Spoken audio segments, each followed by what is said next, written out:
అనుకున్న పనులు జరగడానికి బ్రహ్మశ్రీ గోరుగుంట్ల సురేష్ బాబు గారిచే వారాహి పాశుపత హోమం. Welcome to I dream media. So sugar వ్యాధి ఉన్నవారు ఖచ్చితంగా వాక్ చేయాలని, కొన్ని రకాల వ్యాయామాలు చేయాలని చెప్తూ ఉంటారు. సో మరి వాకింగ్ అనేది ఎంత టైం వరకు చేయాలి? మార్నింగ్ చేస్తే మంచిదా, ఈవినింగ్ చేస్తే మంచిదా? సో వ్యాయామాల్లో మనం ఎటువంటి చూస్ చేసుకోవాలి, వివరాలు తెలుసుకుందాం. ఈరోజు మనతో పాటు ఉన్నారు ప్రముఖ డయాబెటాలజిస్ట్ డాక్టర్ శివాని పైనేని గారు. డాక్టర్ గారు నమస్తే. నమస్తే అండి. డాక్టర్ గారు, సో లైఫ్ స్టైల్ డిజార్డర్ అంటారు ఇది. మన లైఫ్ స్టైల్లో చేంజెస్ చేసుకుంటే కంట్రోల్లో ఉంటుంది అని చెప్తూ ఉంటారు. దానిలో భాగంగానే వాకింగ్, వ్యాయామం చేయాలని చెప్తూ ఉంటారు. ఏది బెస్ట్ వ్యాయామం? జిమ్కి వెళ్ళాల్సిందేనా ఖచ్చితంగా? సో వాకింగ్ అంటే మార్నింగ్, ఈవినింగ్ ఎంత టైం వరకు చేయాల్సి ఉంటుంది? ఈ ఫిజికల్ యాక్టివిటీ అంటే చాలా ఉంటాయి. వాకింగ్ కావచ్చు, జాగింగ్, కొంతమంది రన్నింగ్ చేస్తారు, కొంతమంది జిమ్కి వెళ్తారు, కొంతమంది వెయిట్స్ లిఫ్ట్ చేస్తారు, ఇవన్నీ, కొంతమంది డాన్స్ ఇష్టపడతారు, స్విమ్మింగ్ చేస్తారు. అన్ని ఫిజికల్ యాక్టివిటీ. ఏ ఫిజికల్ యాక్టివిటీ చేస్తున్నాము అనేది ముఖ్యం కాదు, బట్ ఏదో ఒకటి ఫిజికల్ యాక్టివిటీ, మజిల్ మూమెంట్ అనేది ఉండాలి. అండ్ ఆ ఇంటెన్సిటీ, అదే లైక్ సెడ్ వాకింగా, జాగింగా, రన్నింగా, అది ఎవరి మీద, వాళ్ళ ఇండివిజువల్ మీద డిపెండ్ అయి ఉంటుంది. కొంతమంది ఫాస్ట్గా రన్ చేయగలుగుతారు, కొంతమంది జాగింగ్ చేయగలుగుతారు, కొంతమంది పెద్దవాళ్ళు ఉంటారు, వాళ్ళు వాకింగ్ మాత్రమే చేయగలుగుతారు. సో వాళ్ళ దీన్ని బట్టి ఇంటెన్సిటీ, స్పీడ్ కానివ్వండి, ఇంటెన్సిటీ కానివ్వండి, వాళ్ళ కంఫర్ట్ని బట్టి, వాళ్ళ ఏజ్ని బట్టి, వాళ్ళకున్న మిగిలిన కోమార్బిడిటీస్ బట్టి వాళ్ళు చూస్ చేసుకోవాల్సి ఉంటుంది. పెద్దవాళ్ళు అనుకోండి, ఒక జస్ట్ వాకింగ్ చేస్తే సరిపోతుంది. యంగ్ ఏజ్లో ఉన్నారనుకోండి, వాళ్ళ వెయిట్ని బట్టి కానివ్వండి, వాళ్ళ ఈటింగ్ హ్యాబిట్స్ని బట్టి కానివ్వండి, ఒకవేళ వెయిట్ లాస్ అవ్వాలనుకోండి, ఎక్కువ స్ట్రెన్యూస్ ఇంటెన్స్ ఫిజికల్ యాక్టివిటీ చేయమని చెప్తాం. సో అలాగే కొంతమందికి బాడీ బిల్డింగ్ మీద ఇంట్రెస్ట్ ఉంటుంది, జిమ్కి వెళ్ళి వెయిట్స్ లిఫ్ట్ చేయాలంటారు. సో అదైనా పర్వాలేదు. కొంతమంది జుంబా ఇట్లాంటివి చేస్తారు, that is also fine. Cycling చేసే వాళ్ళు ఉంటారు, అండ్ స్విమ్మింగ్ చేసే వాళ్ళు ఉంటారు. ఏ ఫిజికల్ యాక్టివిటీ అనేది ముఖ్యం కాదు, బట్ ఎన్ని రోజులు, వారానికి ఎన్ని రోజులు చేస్తున్నారు, ఎంతసేపు చేస్తున్నారు, రెగ్యులర్గా చేస్తున్నారా లేదా అనేది ముఖ్యం. సో పర్ డే అట్లీస్ట్ ఒక 30 to 40 minutes of physical activity, వీక్లో అట్లీస్ట్ 4 to 5 days మినిమం ఉండాలి అనేది మనం చెప్తాం. డయాబెటీస్ కానీ, బీపీ కానీ, కొలెస్ట్రాల్ కానీ కంట్రోల్లో ఉండాలి అని. ఓకే. సో ఏ టైంలో చేయాలి అని అంటే దానికి అట్లాంటి హార్డ్ అండ్ ఫాస్ట్ రూల్స్ ఏం లేవు. కొంతమందికి మార్నింగ్ కుదురుతుంది, కొంతమందికి ఈవినింగ్ కుదురుతుంది. ఎప్పుడు కుదిరితే అప్పుడు. కొంచెం పెద్దవాళ్ళు ఉన్నారు అనుకోండి, ఒకేసారి అరగంట నడవడం నాకు మోకాళ్ళ నొప్పులు అంటారు, అని ఆయాసం వస్తుంది అంటారు. సో అలాంటి వాళ్ళకి ఏం చెప్తా అంటే బ్రేక్ చేసుకోండి. మార్నింగ్ ఒక 15 నిమిషాలు, సాయంత్రం ఒక 15 నిమిషాలు. అది కూడా చేయలేని వాళ్ళు తిన్న తర్వాత, బ్రేక్ఫాస్ట్ తర్వాత, లంచ్ తర్వాత, డిన్నర్ తర్వాత ఒక 10 minutes అలా అయినా చేయండి అని చెప్తాం. సో ఏం ఫిజికల్ యాక్టివిటీ అనే దానికన్నా ఎన్నిసార్లు చేస్తున్నామో, ఎంతసేపు చేస్తున్నా అనేది ముఖ్యం. అది అంటే వాక్ చేస్తే కనుక ఖచ్చితంగా షుగర్ అనేది కంట్రోల్లో ఉంటుందా? డెఫినెట్గా. మీరు ఎందుకంటే కార్బ్స్ అనేవి కరిగిపోతాయి కదా. కార్బ్స్ అనేవి మనకు కావాల్సింది ఇన్స్టెంట్ ఎనర్జీ కోసం, ఇందాక మాట్లాడినట్టు. ఆ ఇన్స్టెంట్ ఎనర్జీ ఎప్పుడు ఖర్చు అవుతుంది? ఇలా ఏదైనా ఫిజికల్గా యాక్టివిటీ ఉన్నప్పుడు. మీరు ఇప్పుడు తిన్న వెంటనే షుగర్ చెక్ చేసుకోండి, తిన్న తర్వాత కాసేపు షుగర్ చెక్ చేసుకోండి. ఒక హాఫ్ అన్ అవర్ వాక్ చేసి రండి, ఇమీడియట్గా మీకు డిఫరెన్స్ తెలుస్తుంది. ఎందుకంటే కార్బ్స్ అనేవి ఖర్చు అయిపోతాయి కాబట్టి. వాక్ అనే కాదు, any physical activity. Yes doctor గారు.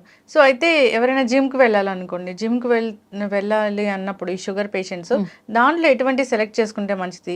ఏదైనా పర్టికులర్గా ఉంటుందా? ఓకే. సో జిమ్కి వెళ్ళి చాలా మంది వెయిట్స్ లిఫ్ట్ చేయాలి, ఎక్కువగా ఇంటెన్స్ ఫిజికల్ యాక్టివిటీ చేయాలి అని అనుకునే వాళ్ళు ఉంటారు. డయాబెటీస్ ఉందా లేదా అనే దానికన్నా వాళ్ళ బాడీ టైప్ని బట్టి వాళ్ళు చూస్ చేసుకోవచ్చు. బట్ ఈ డయాబెటీస్ ఉన్న వాళ్ళు చిన్న చిన్న జాగ్రత్తలు అయితే తీసుకోవాలి. స్ట్రెన్యూస్ ఫిజికల్ యాక్టివిటీకి వెళ్ళేటప్పుడు కొన్ని లో షుగర్ అవ్వడము, డీహైడ్రేట్ అవ్వడము, ఇట్లాంటివి కామన్ గా చూస్తుంటాం. సో వాళ్ళకి చిన్న చిన్న జాగ్రత్తలు చెప్తాం.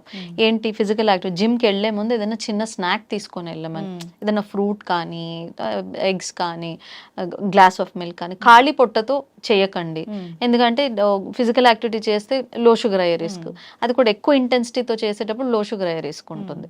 సో ఖాళీ పొట్టతో చేయొద్దు ఫిజికల్ యాక్టివిటీ అని చెప్తాం. ఇంకొకటి హైడ్రేషన్.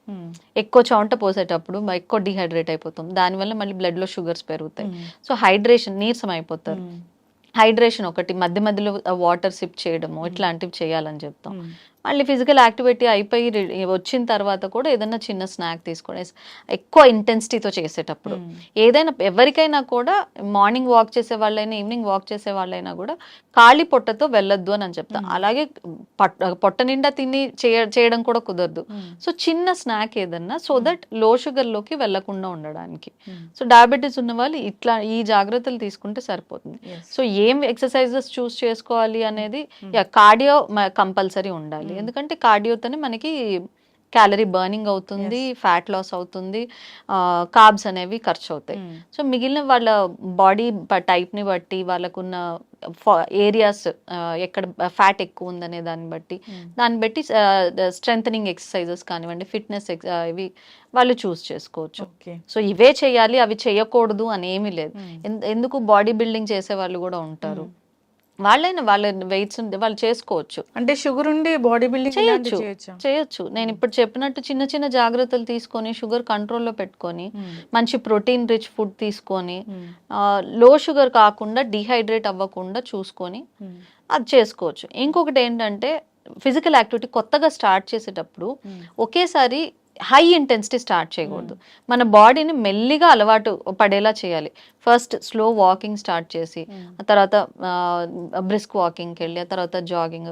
ఒకేసారి జిమ్కి వెళ్ళి నేను వెయిట్స్ లిఫ్ట్ చేస్తాను అది అంటే అది సాధ్యం కాదు, జరగదు. సో మజిల్స్ క్రాంప్స్ రావడము, సివియర్ డిహైడ్రేషన్ అవ్వడము ఇట్లాంటివన్నీ వస్తాయి. సో ఎప్పుడు కూడా సడన్గా ఒకే హై ఇంటెన్సిటీ వర్కౌట్ అనేది స్టార్ట్ చేయకూడదు, స్లోగా వెళ్ళాలి. ఎస్ డాక్టర్ గారు, సో ఇప్పుడు జిమ్ చేసే వాళ్ళ అందరి దగ్గర ప్రోటీన్ డబ్బాలు ఉంటున్నాయి, మరి ఈ షుగర్ ఉన్న వాళ్ళు దాన్ని తీసుకోవచ్చు అంటారు? ఎవరికైనా కూడా ఈ ఆర్టిఫిషియల్ ప్రోటీన్స్ ఎక్కువగా అడ్వైజబుల్ కాదు. Short period of time. చాలా మంది నన్ను కూడా అడుగుతారు patients, I want to go to the gym and I want to build my muscle, తీసుకోవచ్చాను. వీలైనంత వరకు మన natural proteins, eggs, chicken, fish ఇవి తీసుకుంటే మంచిది.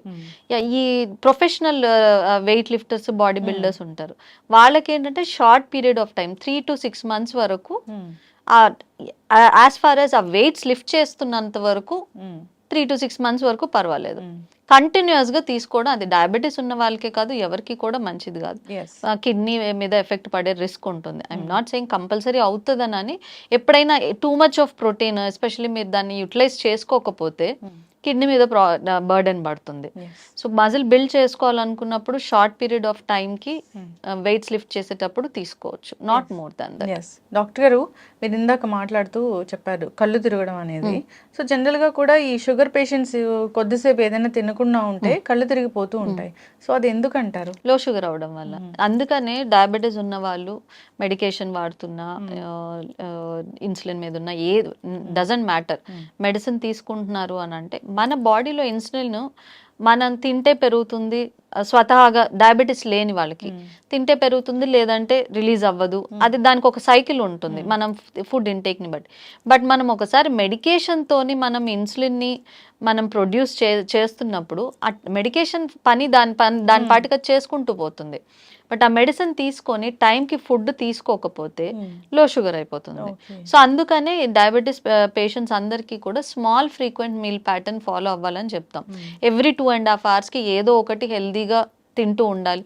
మన బ్రేక్ఫాస్ట్, లంచ్, డిన్నర్ ఒక్కటే కాకుండా మధ్యలో హెల్దీగా ఏదైనా స్నాక్స్ ఇంక్లూడ్ చేసుకోవాలి. అదే ఫ్రూట్స్ కానివ్వండి, ప్రోటీన్ స్ప్రౌట్స్ లాంటివి కానివ్వండి, సాలెడ్స్ కానివ్వండి, నట్స్ కానివ్వండి, ఇట్లాంటివి కంపల్సరీ తీసుకోవాలని చెప్తారు. So that they don't end up in low sugars. Yes, ఖచ్చితంగా డాక్టర్ గారు జాగ్రత్తలు అయితే తీసుకోవాలని కోరుకుందాము. సో వాకింగ్ అనేది ఖచ్చితంగా చేయాల్సిందే, చేస్తే ఈ షుగర్ అనేది. ఇంకొకటి నేను ఇక్కడ I wanted to tell you, yoga meditation చేసే వాళ్ళు ఉంటారు. So they think that is enough. Yoga meditation డెఫినెట్గా ఫ్లెక్సిబిలిటీకి హెల్ప్ అవుతుంది, స్ట్రెస్కి హెల్ప్ అవుతుంది, నిద్రకి హెల్ప్ అవుతుంది. బట్ ఫిజికల్ యాక్టివిటీ కింద మనము ఎక్కువ కన్సిడర్ చేయకూడదు. అంటే యూజువల్గా యోగాలో ఫిజికల్ మూమెంట్స్ కన్నా కూడా పోస్చర్స్ ఎక్కువగా ఉంటాయి. సో యోగా మెడిటేషన్ చేసినా కూడా వాకింగ్ కానీ ఇట్లాంటిది ఏదైనా ఉంటే మంచిది అనేది ఒకటి గుర్తుపెట్టుకోవాలి. ఎస్, ఖచ్చితంగా డాక్టర్ గారు జాగ్రత్తలు తీసుకోవాలని కోరుకుందాం. ధన్యవాదాలు. Thank you.